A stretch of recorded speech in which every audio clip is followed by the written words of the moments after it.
Hello, ladies and gentlemen, and welcome to episode 171 of the Seezus Show. We're back with a fun-filled episode. I hope you guys enjoyed last week's episode. Obviously, we took a week off because Super Bowl is on its way. So just wanted a little breather for everybody. But hope you guys enjoyed, like I said, last episode, which was 170, featuring myself and Carl Conyers. Essentially, we gave our predictions for the, AFC and NFC Championship game, All-Star starters being revealed, Jimmy Butler's gruesome knee injury, and much, much more. So continue to show love, subscribe, rate, comment, share, do anything and everything as well too. But today's gonna be a great episode. We got a couple heavy hitters, so I hope you guys stay locked in for this one. But before we get into today's hottest topics, ladies and gentlemen, make some noise for that boy, that legend, the myth, the GOAT himself from Detroit, Detroit's finest, Carl Conyers. What's good, my guy? How you doing? I'm doing good, man. Doing good. Like I told you before we start recording, I was stuck on Melrose. Motherfuckers, battery died. So it was out in the heat for a little bit, but we good now. You know what I'm saying? Right. I was a little stressed a little bit. You know what I'm saying? So I got a little bit of wine. So Okay. we chilling. Today's just some light shit. I'm normally a red guy. Like my go-to is probably that Noir or Cabernet, but I decided to go a little bit light. So we rocking with that Moscato today. Some Okay. chill, All right, Moscato. some slight. How you Mm. been, man? I'm good, man. Can't complain too much. Excited for the most unlikely Super Bowl I feel like I can remember in my lifetime, honestly. Yeah. They're a good Yeah. team, so I'm What, excited. this is the first, I think you were saying before, this is the first Super Bowl like without one of the GOATs in it, huh? Yeah, and this is the Crazy. first Super Bowl where both teams didn't make the playoffs last year. You're right. It's nuts. Damn. Yeah, because the Seahawks, I think, were 9-8, and the Patriots won like what, 4 games last year? The Patriots are not good last year. That's a great fucking turnaround, yo. Shout out to Mike Vrabel, dog. Shout out to Mike Vrabel. And I guess that leads us into our first topic, man. What were your big takeaways from, the championship round weekend? Uh, I'll say one, Matthew Stafford is a baller still. Like that was a really, really good game. The best game probably. I mean, there was only two games. It definitely was way better than the Patriots game. But probably the best game in a couple of weeks, maybe since that Yeah. first week of wild card. Um, it sucks because it's one of those, it's honestly reminding me, and I think they said a lot of those stats were very similar. Of the Patrick Mahomes and Josh Allen like 12 seconds game or 13 seconds, whatever. Um, because I think they said that was the last time that Matthew Stafford threw for like 350 yards, two or three touchdowns, no turnovers. And the last time a quarterback did that and lost was Josh Allen in that game, I'm pretty sure. So it was cool. It was cool to see, really fun. I feel bad for him though, because he did well enough to win that game. It's just the other side kept putting up points too. It'll be interesting to see what they do next year. I feel like they'll still be in the thick of it, but when you're dealing with guys of a certain age, you just never know. So hopefully they can, get back to really good heights next year. But it was a great year. I don't think anyone expected the Rams to even be, one step away from the Super Bowl when the season started. Um, and the Seahawks went crazy. So I can't even, Sam Darnold showed up when he needed to, which was, the biggest question for I feel like everybody coming into it because the week before he didn't have to do too much because they just dominated that game. And then on the other side, that was an ugly game. The Broncos and the Patriots was a very ugly, not fun game. But Patriots made it through. So, you know, I'm just excited to see because Drake hasn't really gone crazy in any of these games the way that Sam did in this last one. So I am very interested to see how it's gonna shake out. Yeah, no, I agree with you. It's funny that you brought that stat up with Josh Allen. I actually had that on my notes on the side, but another game that I kind of think about as well too, where Tom Brady lost in the Super Bowl when Nick Foles won. Like the nigga put up godly stats. I think he broke the record for total passing yards in the fucking Super Bowl, but defense couldn't get any stops as well. But one of my takeaways was, like you said, Matthew Stafford is a baller, but like we keep saying, like they like to run narratives with putting the blame on one specific player or whatever, but it's a fucking complete team sport. You know what I'm saying? because you can also argue, well, the Seahawks stepped up like when Matthew Stafford and them drove it down to the other side of the end zone and they just couldn't score all four downs they tried. Like you got to give props to their defense, right? The Seahawks defense. But at the same time, if the fucking punt return motherfucker catches the damn ball, the Seahawks don't have short yardage to go, and it's a different game. You know what I'm saying? So just like, damn, son, one nigga really be fucking shit up. Like football, you got to be locked in. So that kind of pissed me off. But like I said, I'm happy for the Seattle Seahawks, like you said, to have such a turnaround from last year. Like if you'd have told me this time last year, them being 9-8, them getting rid of Geno and signing Sam Darnold, who niggas was basically joking on that they would be at the Super Bowl, I would have been like, you're fucking tripping. But he played great, like you said, a great game, man. 25 of 36, 346 yards, three touchdowns, no interceptions. Got sacked three times, but for the most part, like just seeing him in that pocket, seeing him actually use his legs, stepping up, like he was on a mission. So I was just like, damn, like it goes to also show you too, like your situation matters. You know what I'm saying? Like, so I'm happy to see what he's done and revitalize his career. So I'm hoping to see something mirrored closely to an extent in the Super Bowl as well too. Like you said, also shout out to the Patriots. 4-12, 4-13 last year, whatever, many games they Or play. 13. To have Mike Vrabel come in, kind of change that culture back to the Patriot way, and them to be, in the championship game. Got to give props to them as well.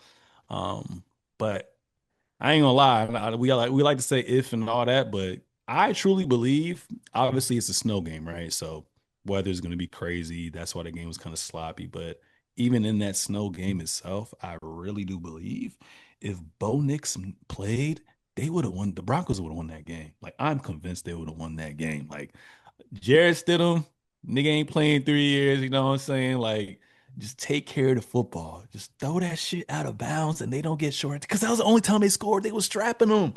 But I'm just like, damn, son, that sucks. So Yeah. a wasted year, essentially, you know what I'm saying? But they look like, with Patrick Mahomes, we don't know when he's gonna come back and whatnot. I think the Chargers and Broncos are gonna be around for a long time. So I gotta show love to them. But damn. Patriots, man, like I said, I gotta give them credit, but also they're in my division. So I'm low key hating on them as well too a little bit because I'm just like, damn. Obviously, we can't predict any outcomes, but these niggas had the easiest schedule, Carl. And then who they play first round? Chargers, no O line.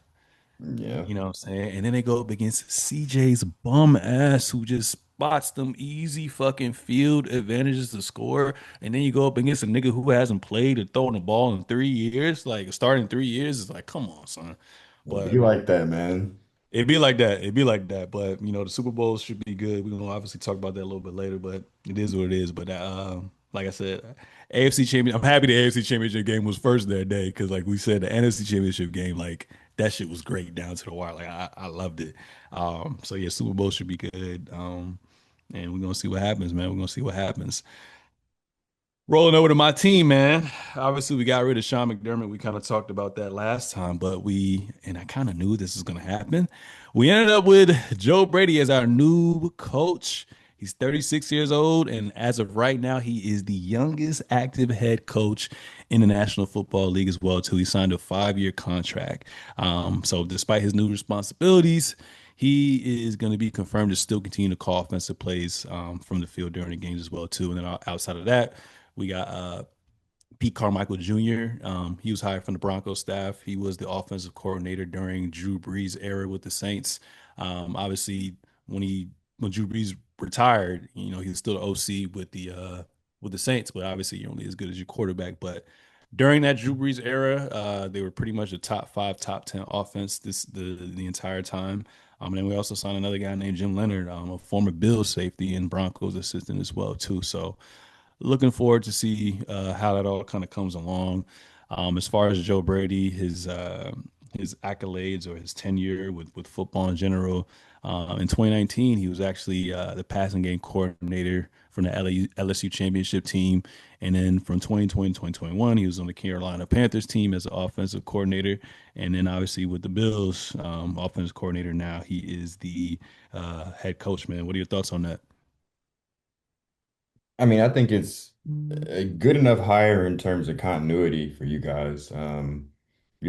Josh isn't having to completely start over. I think that's kind of something you do want to avoid when you have a superstar quarterback, is not just, and luckily he's had the same coach for a while. So, um, but yeah, not just like shuffling things around too much. I think that's going to be a really big advantage for them. And they said he's still going to be calling plays next year, I think.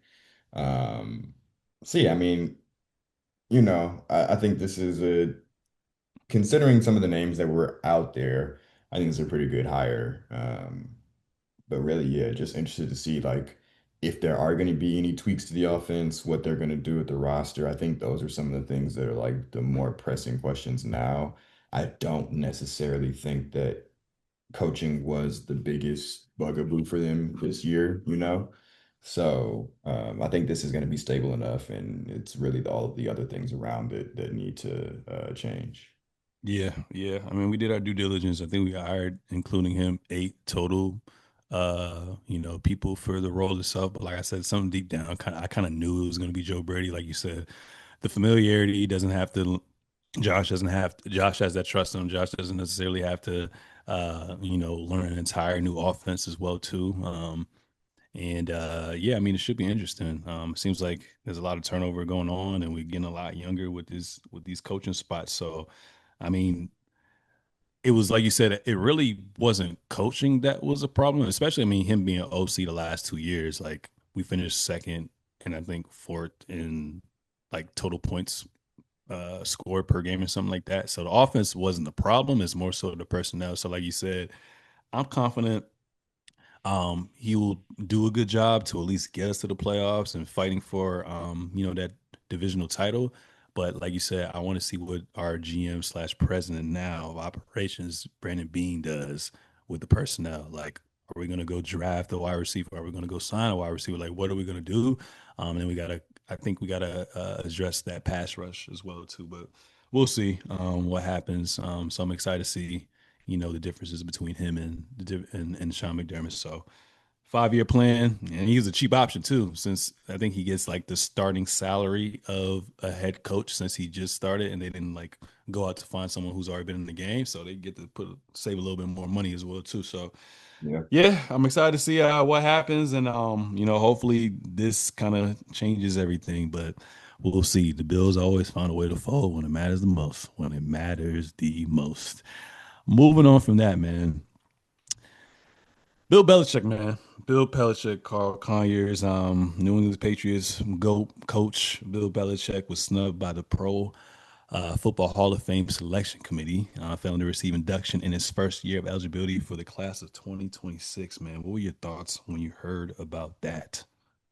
I think it's some bullshit. Like point blank period. I think this is one of those things where like people who don't matter, they have some power, and so they're like, okay, we're gonna get together and like, put this per and that was harsh when I said people who don't matter, but I think that hopefully people listening understand the context of what I mean of like they are in comparison to the people that they're voting for a lot of the time, they are a lot less significant. So sometimes in order to feel more significant, they get together and do things like this.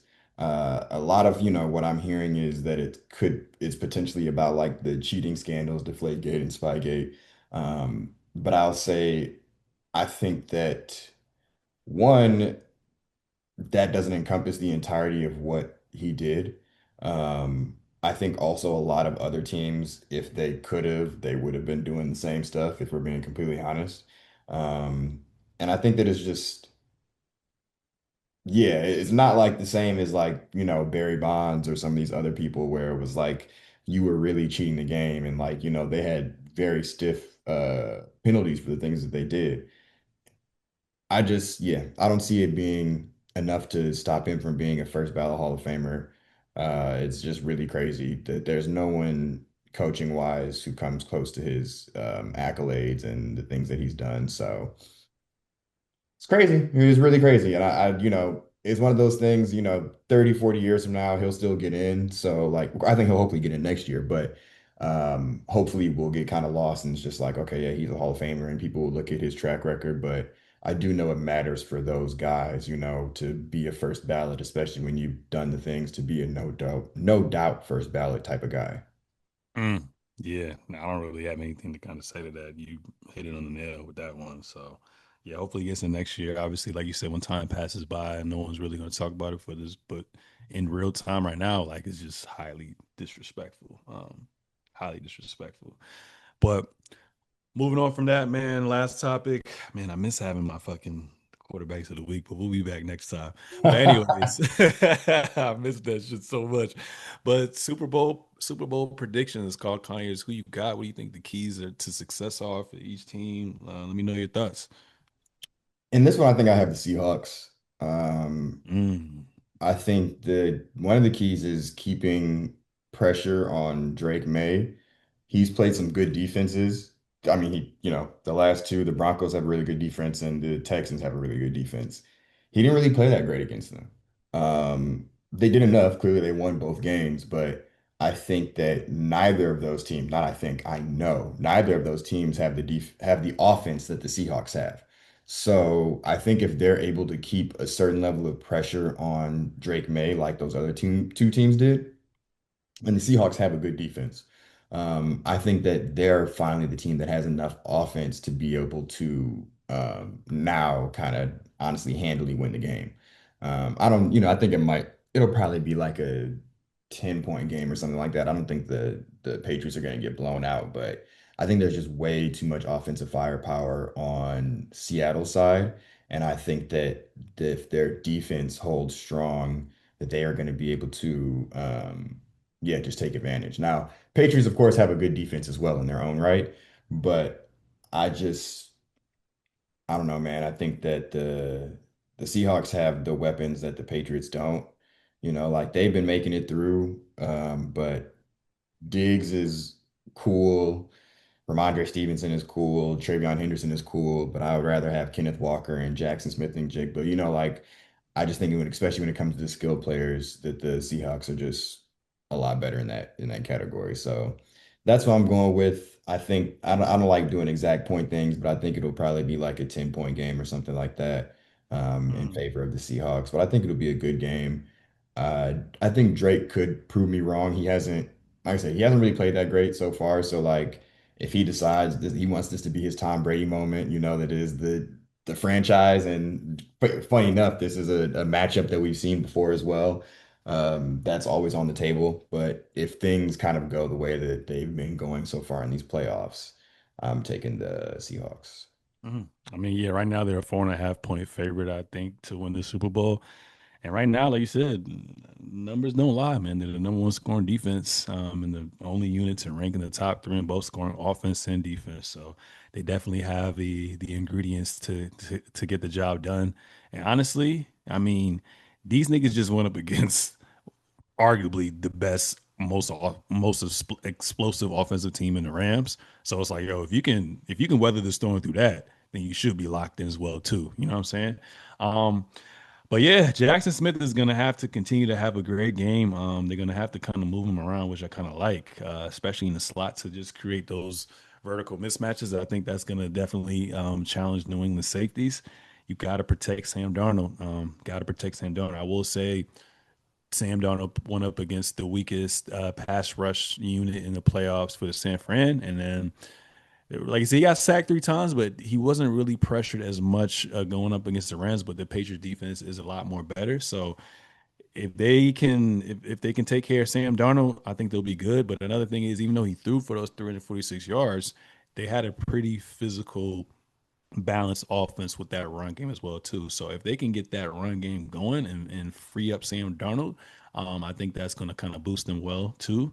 So we'll see what Mike Variable kind of has in stock. Like you said, this is both their first go around with both quarterbacks, but um, it's going to be interesting. Like you said, I think with the Patriots is like, granted, they've played great defenses, right? They played the Texans. They also went up against the Chargers and they went up against the Broncos. So they played great defenses. So with these 2 weeks of game plan, I think they should be locked in. I think the game may be a little closer than expected. But then again, like you said, they went up against the O line with Justin Herbert and the Chargers. CJ Stroud played fucking terrible. And then they had Jared Stidham. So with the Patriots and Drake May not playing as well, I'm thinking now, okay, when you guys do happen to turn the ball over, when you guys do happen to punt the ball, like y'all niggas not gonna get spot. If Sam Darnold plays the game, I think he's going to play just based on what we've seen. Y'all niggas not gonna get these extra chances to score the ball. So I think the Seahawks gonna be locked in. But one thing I'll say is compared to Brock Purdy, compared to Matthew Stafford, one thing that the Seahawks may have to kind of worry about is probably Drake May's mobility. That's going to be something that the Patriots are going to kind of have to unload. Definitely get them in that scheme. So that's going to be interesting.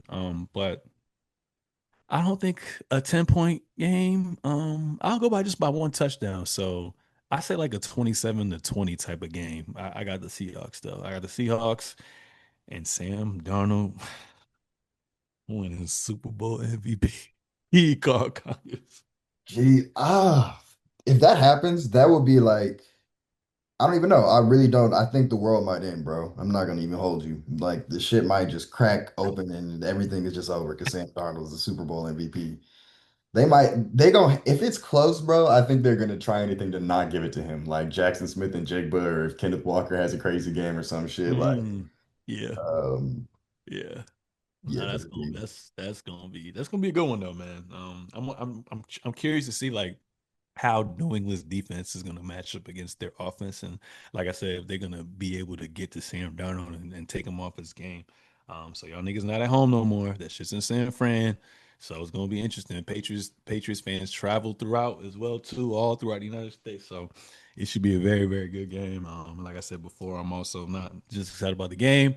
I'm excited about these Super Bowl ads and this controversial, I guess, to some people, Super Bowl performance as well too. it's not controversial, bro. Yeah, it's not, white people. Okay. So going on to the NBA, Carl Conyers, there's been an abrupt suspension.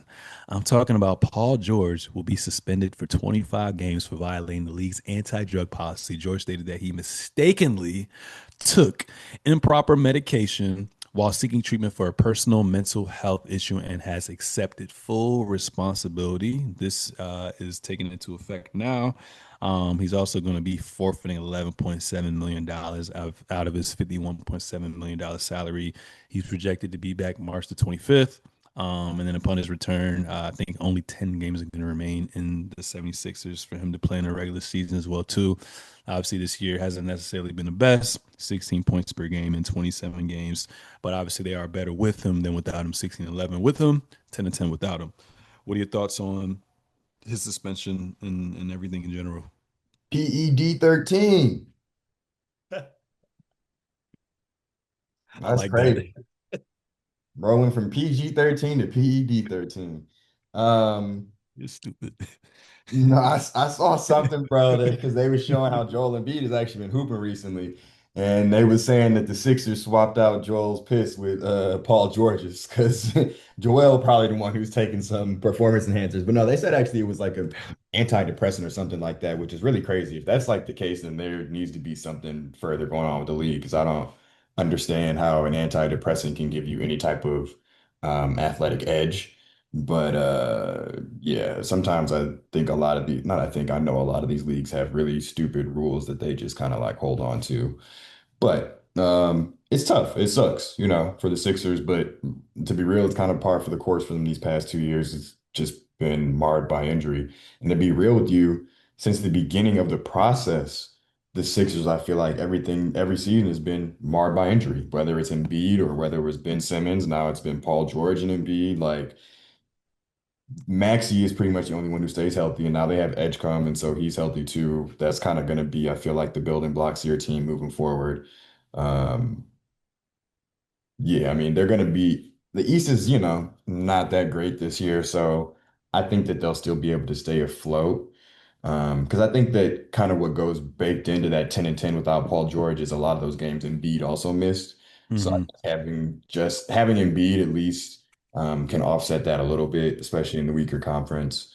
But I also don't take them seriously as a title team anyway. So I'm like, it's gonna definitely ding them some wins. I still think they'll probably be like I think they'll avoid the play-in, but I Yeah. don't have any, aspirations on them making it out of maybe the first round, but definitely not the second round. Mm. Yeah, I mean, right now they're number six, 27 and 21 in the Eastern or the Eastern Conference, whatever you want to say. They're 1.5 games out of the play-in, so they could take a dip. But honestly, the teams that are currently in the play right now, Orlando, Miami, Chicago, Atlanta, they're pretty much the same fucking team every year. You know what I'm saying? So I think there is a good chance that they can stay and play above 500 level basketball, especially with Embiid looking somewhat of Embiid of old these last couple games, and then Tyrese Maxey being able to carry that offensive load, and their rookie kind of having a breakout year as a rookie. So I think they'll be fine. And if they do make the playoffs, I mean, anything can kind of happen in the Eastern Conference. There's been nothing to kind of prove that they're going to make a run, but like I said, it is wide open. So we'll see what happens. But he is old as far as Paul George is, so less wear and tear on your body. Hopefully, he can strengthen himself, and he'll be more fresh for the playoffs when essentially that's when they need him. I mean, they paid him all that fucking money anyway, so he better be locked in when there's X amount of games left. But I think they're gonna make the playoffs. And like what you said, like if it is the case with that specific drug that was prescribed or whatnot, they definitely need to take a look at that and try to get something figured out because that's stupid. But I think you're right when you made that joke PED. I think the nigga took that PED because that nigga was looking like way off P. Um, but yeah, we'll see what happens with that. Moving on from that, Carl Conyers. Obviously, a couple days ago, Shams came out with Giannis saying that he's basically open to getting traded, man. So obviously, the trade deadline is February the 5th. Time is ticking, Carl Conyers. What do you think is going to happen with the Greek Freak and the Milwaukee Bucks?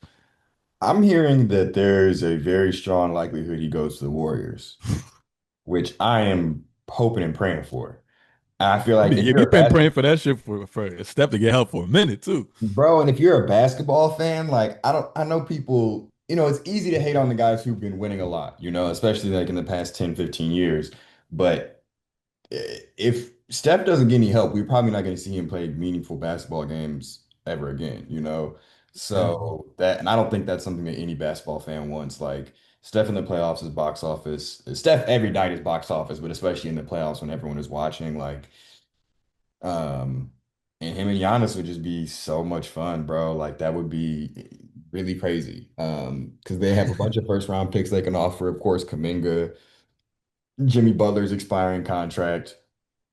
And I think also Giannis has a little leverage because he only has, after this year, he has one more guaranteed year and then he has a player option. Mm, So, I didn't know that. yeah, so it's not like, so basically, he really only has one more year. So it's not like you're trading a guy who has like a bunch of years on his contract or anything like that. So you're probably going to get a little bit less of a return than if he had like 5 years left on his deal or something. But Mm. yeah, I'm hearing that. I also did you sent it to me too. I've been hearing a little bit about the Pistons maybe. I mean, I wouldn't be mad if we did that. I don't think we necessarily, which I know is crazy to say, like, I don't think necessarily we need to trade for Giannis. But again, like if we somehow made it swing and we didn't have to give up the house to do it, of course I would take that and be happy. I think sometimes as a Pistons fan, I'm just wary because a lot of times when we bring in big free agents or big trade acquisitions, they don't really pan out. Especially someone right now who Giannis is dealing with injuries and kind of has just these last 2 years. Um, but yeah, it trends always in the direction of like, oh, okay, then they get to Detroit and now they stay injured or something like that. So that's kind of why I'm a little wary of it, especially when we are finally the number one seed in our own right. And I think that's also the thing. Usually you don't see a team.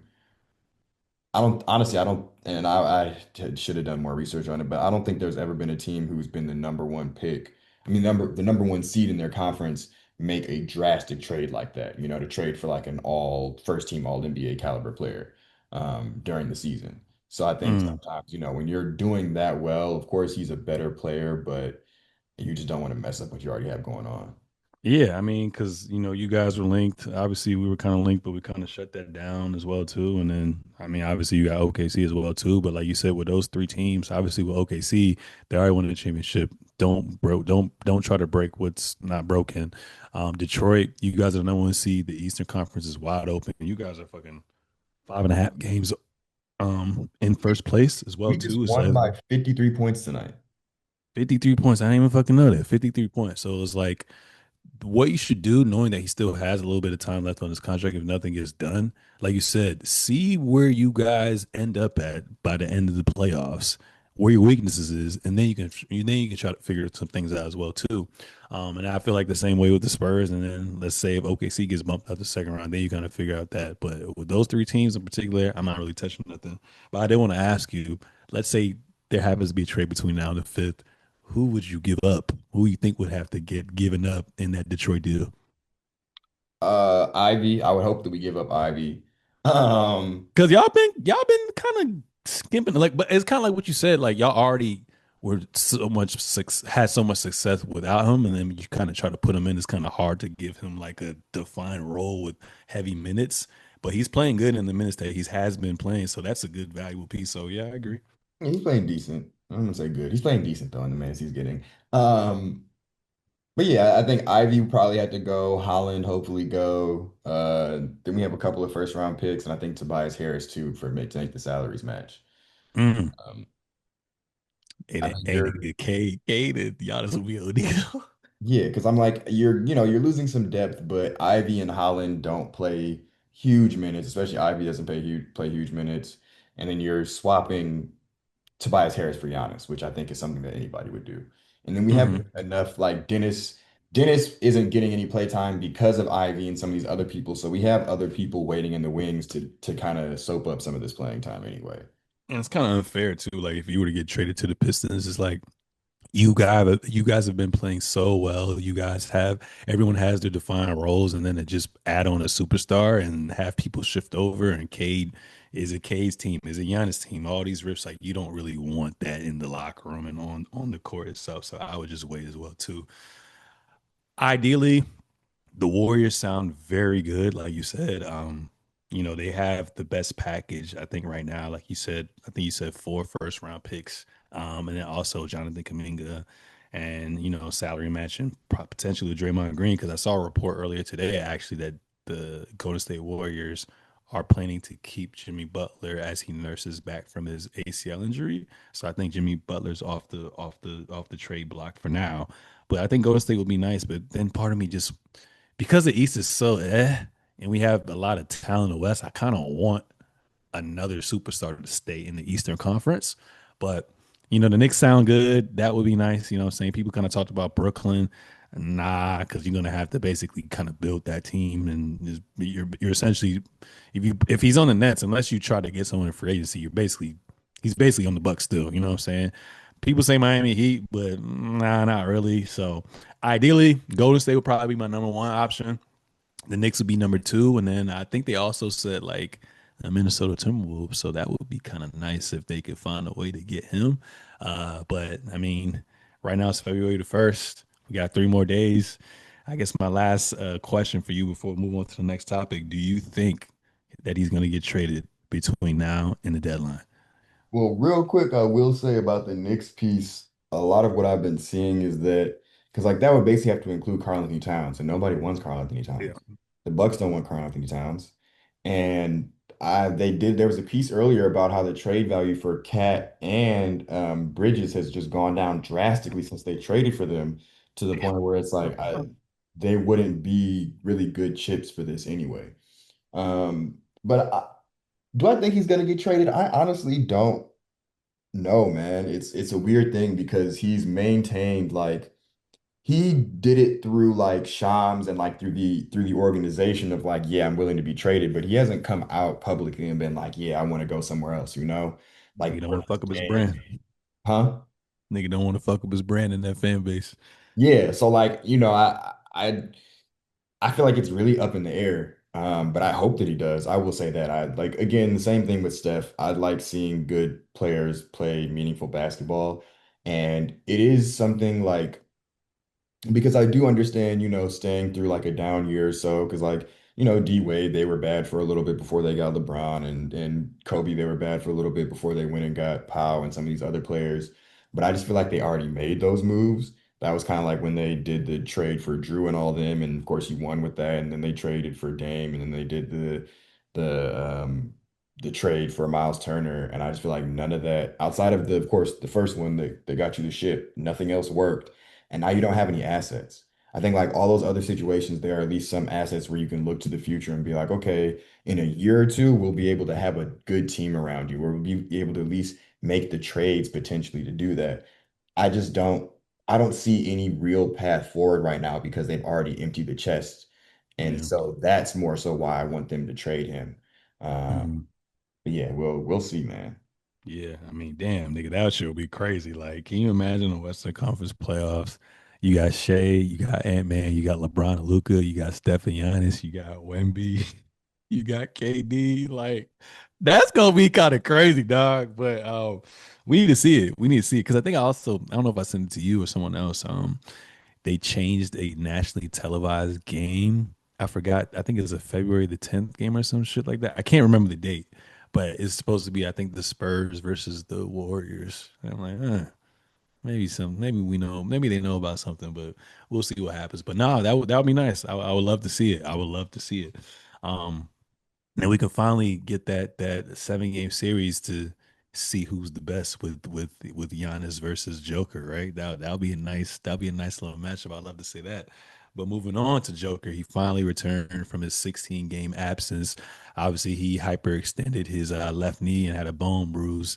And he went up against the Clippers the other day. Only played 25 minutes. Carl Conyers, It's been crazy. 31 points, 12 rebounds, 5 assists, 8 of 11 from the fucking field. It's going to be likely he's going to be on a minute restriction, I think, for like the next couple of weeks. But yeah, right now, Denver's in the second seed right now. I believe their record is 33 and 16 at 5 games out of the first place. But it looks like, when he was gone, they were able to, keep everything sane. But what are your thoughts on his return and the outlook for the Denver Nuggets, going into All-Star break, post All-Star break? I think one people who were talking, you know, it feels like those things have gotten a little bit quieter, but for like the first half of the season, all that people were saying is like, damn, look at what Michael Porter Jr. is doing in Brooklyn, the worst team in the league, by the way. Look at what he's doing over there, and Cam Johnson isn't playing all that great, and all this other stuff. It's like, bro, one, that trade was way more than just Cam Johnson and Michael Porter Jr. It allowed them to get all of this depth that has allowed I think they're like, in terms of games missed by their starters, they're probably like the second most injured team, I think, this year. Uh, Damn, and they're the damn, second seed in the Western Conference, which is nuts. So that speaks to the depth they were. Last year's team couldn't do this at all. That I speaks to the agree. depth that they were able to bring in with also now the extra salary that you got by swapping those two players. And Yeah, of course, just I'll say again, like you're gonna average a lot of points when you're on a really terrible team. Like that's if you have the scoring acumen, which he clearly did. Cam Johnson was not brought to this team to be a scorer. He was brought to this team to be what KCP was for them, what some of these other guys, a 3 and D guy, to average 12, 13 points a game. So again, yeah, just going back, I really still like that trade. I think that it just keeps showing how great it is as the season goes on. I actually looked at it. I'm pretty sure Yoke can only miss one more game. If he misses two more games, he won't be able to be eligible for the awards. So I am interested to see how that goes the rest of the season. I think they probably will sit him some games, which makes me sad. But especially back to backs, huh? especially back to backs. Yeah, so but I hope that they just find a way to only make him miss like one game and he's able to still be eligible for the awards because what he did just proves like he's the best player in the league right now, again, in my opinion. Absolutely, no question. We just had 2 months where he wasn't playing. So, narrative shift quickly and other players are playing well and everything. But bro is out of this world. He really is. Hmm. And I'm excited. Hopefully, this team is able to get back to full health because, especially now that with the way that OKC has looked after the first month of the season, um, I think that a healthy Nugget squad has as much of a chance of winning the championship as the Spurs or OKC. Well, you answered my question. I was going to ask you two things. One, do you think um, they have a chance at beating OKC this year? And then two, do you think this roster is better on, at least from on paper and this small sample size of what we have? Do you think this current roster of the Denver Nuggets is better than the championship Denver Nuggets? Hmm. I don't know. I mean, because that championship team had depth, like that's what helped them win. And the thing about Michael Porter Jr. is even though he's not nearly as good on defense as Cam Johnson, you would rather have him when he's locked in. He was Fuck locked yeah. in that playoff run. No He was motherfucker not fucking locked did. in Yo, any of that their other nigga was playoff locked runs. in. Yeah. So like, yeah, in theory, peak Michael Porter Jr. like playing the way that he did when they won, like, yeah, that I think that probably is a better team. But Jamal Murray is having like his best year. Jokic is having a really good year. I think they're very close, but I think I might still take that first team. Yeah. Damn. I mean, yeah, you can't argue against it because they already won. But I'm thinking of like you said, you swap out MPJ for Cam Johnson, who's essentially 3 and D. Braun is not a rookie no more. What he's in his fourth year at this point in time. What used to kill the Nuggets at times was when Joker was off the court those minutes, but now you have a legit starting backup center in Jonas Valanciunas, and then they brought back Bruce Brown, and then who you giving Peyton Watson some love now, who's been balling. So and Jamal Murray, this is his career year. I might have to go with this year's squad, man. I honestly like you said, with how the OKC been playing and J Dub injured again and whatnot. I got the Nuggets winning the chip this year right now. I know it's kind of early, but I'm not winning, but at least getting to the finals, bro. I got them getting to the finals. Joe OKC is cool. I'll fuck with Shea, all that, but I think when push comes to shove, like even when we looked at what we saw last year, like had MPJ's shoulder been solid, had whatchamacallit, didn't have that calf injury, who knows? They won 7 games with this motherfucker. So I got the Nuggets win the chip, dog. No, I mean, I think that's my only thing is I will have to wait. If this year's team wins the championship, then I feel more comfortable like debating between the two of them. But at the end of the day, one team won a championship, the other team Only has. one thing. So I Yeah. think you have Yeah. to go with the team that won to say they better, But Nah, that's facts. That's facts. No, I agree. I agree. Um, Yeah, man. So Jason Tatum recently kind of expressed, significant uncertainty in the Pivot podcast about returning for the remainder of the season. He said he's been contemplating every single day whether he should play or sit out the entire year. Despite being physically on track for a potential March return from that ruptured Achilles he suffered back in May in the playoffs. He's hesitant due to Boston's success in his absence. So my question that I pose to you is: should Tatum come back this season? I don't think that it's necessary. Um, I think just he's still young, but he's old enough that these are things that could start to, really impact the trajectory of his career. Yeah. And your team is good enough. It's not like they're bad this year. I know that for some people it's like, well, then you should definitely come back. But I think that now puts, if they weren't as good, there wouldn't be as much pressure. I think that with them being good, the expectation is, oh, you come back and all of a sudden we're gonna win. So like if he has bad games or if he's gonna need time to get back into shape and like are people gonna allow him that grace? Um, yeah, and then there's just also the chance of like, I'm going too hard, I'm doing too much, and then I get injured again. So I don't think that I know they're playing well. I don't take them seriously as a championship team. And I don't think that him being coming off of a ruptured Achilles is going to make them a championship team. So in my opinion, especially looking at, just just how long it takes a lot of people to really recover, like you can come back, but he wasn't going to be himself at all this year anyway, in my opinion, after seeing pretty much every other athlete go through these injuries. So I think that he should really sit it out. Yeah, I gotta give flowers to Jalen Brown. I gotta give flowers to also the GM for making a couple additions, and also Coach Mazzulla as well too. I really thought when he got hurt, I was like, yo, these dudes about to be like play in, like if anything, a play in type of team. But to be the number 3 seed and basically be tied for the 2 seed and only be behind y'all motherfuckers 5.5 games is kind of crazy. So like you said, just based off of past injuries, I wouldn't come back right now.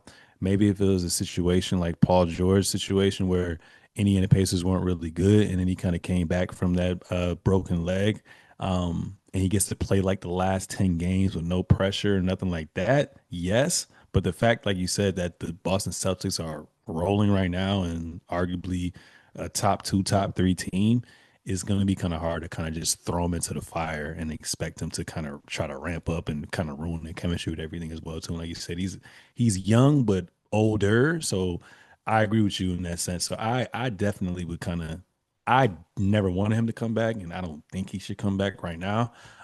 And I would just take that Kevin Durant route where he said he honestly could have came back in the bubble with the Nets, but he was like, why not? Why risk it? So yeah, I'll take that additional time off, and then just come back strong next year, man.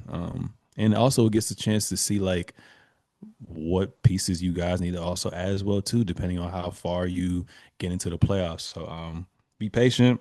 You're gonna come back and you're gonna be stronger than ever. So uh, it is what it is. Injuries are a part of the game, but he gonna be good when he come back. He gonna be good when he come back. Bro. Um, last topic, man. All Star Reserves Carl Conyers. I'm gonna name the Eastern Conference and the Western Conference. So Eastern Conference, we got Spider, we got Norman Powell, we got Jalen Johnson, we got that cat over there. We got Pascal Siakam, we got Scotty Barnes, and we got your boy Jalen Duran. Shout out to your boy Jalen Duran. And then for the Western Conference, we got Ant Man. Obviously, we were kind of debating that should he have been a starter or not. But at the end of the day, like you said last week, no one's gonna talk about this shit years from now, a week from now.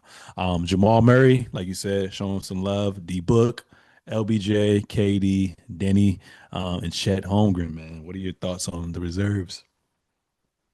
I think for the most part, this isn't too bad. To me, Chet looks like a polar bear in Arlington, Texas. That's some Uh, bullshit, bro. I don't, yeah, I completely disagree with that. I think that if you're gonna give it to somebody, it either should it at least could have been Şengün, but if not him, it for sure should have been Kawhi.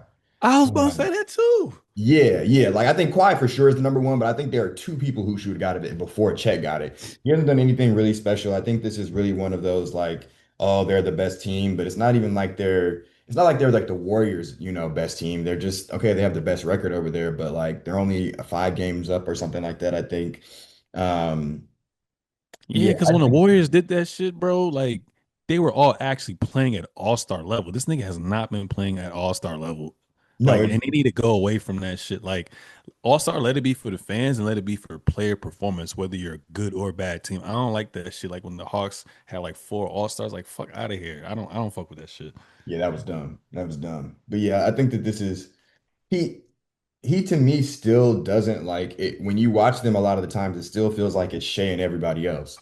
Like he doesn't feel like I can give you the ball and you can do things and that's like really what his role is supposed to be. Like that's so yeah, I think that that's crazy. Outside of that, I really like the rest of the I think Denny is an interesting one, but he's been putting up the numbers and the team is good enough. And he was really close to being a starter considering the fan vote. And Oh then yeah. He been I balling though, like you said, yeah. yeah, and I was really surprised about, which is really crazy. And aside, I wanted the Pistons to draft Denny. We could have, and then we drafted Oh, I ain't know another that. BS guy. Who y'all get? Oh, don't tell me the nigga from Paris.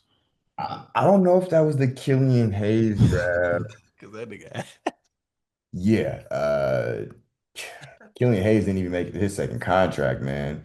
Yep, it was the Killian Hayes draft. Yes, we drafted Killian 7 and Denny went 9. And I was in there. I'm like, why did we not get him, bro? He looked like a, and I didn't think he was going to be this, but he was clear he's an all-around guy. He was a guy who could yeah. do like 10, 5, and 5. Yeah. And Yeah. yeah, Which makes me think like when Dame comes back, how are they gonna kind of coexist? Because both of them need the ball in their hands. I mean, Dame can play a little bit better without the basketball since he's a shooter. But yeah, I'm curious to see how that's gonna pan out. And then also with Shaden Sharp. with Shaden, but also then they got Scoop coming back. I think there's That's a lot of crazy. stuff they got to figure out, but they just trying to get through this year and then they'll probably trade somebody or something. But yeah, outside of that, like I like the West All Stars. Of course, LeBron was going to make it. I can't be mad at that. Uh, Grandfather then. yeah, that's kind of what it is. But in the East, I was surprised that Durant made it. I was, and of course, I'm very happy. I But was a little surprised too. yeah, I was very surprised that he made it. But outside of that, Norman Powell, I think that was them for they felt like he should have got it last Last year. year. But it really just made me think, honestly. Ain't nobody doing nothing in the East, bro. Like, cause I can't even think of a lot of people who were snubbed in the East, and I'm not. these reserves aren't like really crazy to me. Like I don't think Yeah. that Scotty has really been an all-star. I don't think that Powell has been an all-star. I don't think that Siakam has really been an all-star. And even Durant, like I wouldn't be in another year, I wouldn't be surprised if he didn't make it. Mhm. So yeah, East is just kind of buns. But Donovan and Jalen Johnson, 100%. And I guess Cat, but for sure, Donovan and Jalen Johnson, 100% should have been all-stars. Yeah, no, I agree with you. Now I just want to see how the teams are going to get paired now that we have reserves as well too. I think Devin Booker's hurt again, right? So if he can't go, maybe like you said with Kawhi or with Sengun, maybe they'll have one of them get inserted into it. But I know when players get a lot older, like it's all right, yeah, the recognition's good and whatnot, but we do play 82 games and travel all the fucking every fucking week. So I don't mind having those 4, 5, 6 days off with my family just chilling. So we'll see what happens. But it's LA, man. Who don't want to be out in LA? You know what I'm saying? So, Yep. no, All Star Weekend. What is it? Is this next weekend, right? I No, think we no, got the too, Super Bowl. We got the Super Valentine's. Bowl. We got the Yeah. Super Bowl. Okay, yeah. Damn, LA gonna be lit. Then, damn, that shit gonna be fire. I can't wait. Hopefully, I get some connections to kind of go someplace, especially my boy who works at Intuit. Hopefully, he got some events that he can kind of tell me about or whatever. Real. Yeah, man. But any closing remarks for this episode? I am at the end of the day excited for the All-Star game. Oh, you Not excited now? No, that was a joke. I'm not Oh, I excited. say this nigga, don't Uh, troll me like that. I wish I was excited for the All-Star game. I really think, and I know we probably didn't talk about this. We talked about it off, but I don't know about on. But they just need to take the dunk contest away for like 4 or 5 years, bro. Make us appreciate it. Because the BS they're doing is not it. And yeah, the actual game, just go back to the normal format. If they can't figure it out, they can't figure it out. But all this other stuff is extra as hell. They haven't even announced how they're about to separate this because it's supposed to be World versus USA. So we still got to wait to see how that's going to go. And then they said Mhm. if it doesn't break down right, they're going to add some other people in. And yeah, I don't know. It's a lot going on. Yeah, I am interested to see how it goes. I am interested to see what the feedback is and the reaction is. But yeah, not super excited. Yeah, we'll be loosely watching, see what happens. Hopefully, I mean, niggas always gonna watch like the first couple minutes to see if it's actually competitive. So if it's somewhat competitive, obviously I'm gonna be glued to my screen. Like I told you before, I really just care about the 3 point contest as far as like the Saturday challenges. Dunk contest is there's not that many dunk. We've seen every fucking dunk at this point. It ain't that much creativity there no more.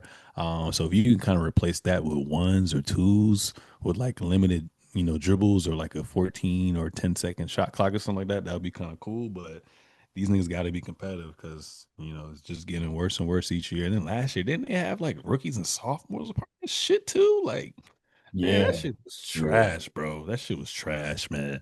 Um, but yeah, I mean, we'll see what happens. Hopefully it's cool. Like I said, I'll be loosely watching, but hopefully I can have a higher retention this go around compared to last year. Because last year, I think once I watched like that first like targeted score or whatever, I just cut that shit off, bro. I didn't really care. So they got some explaining and some making up to do. Yeah, I don't think I watched that shit at all last year. But so we both got Seattle winning. We'll see what happens when we come back. Ladies and gentlemen, that was episode 171 of the Season Show. Make sure to subscribe on all forms of social media at This Is the Show at Carl Conyers. That's Seezus. We out.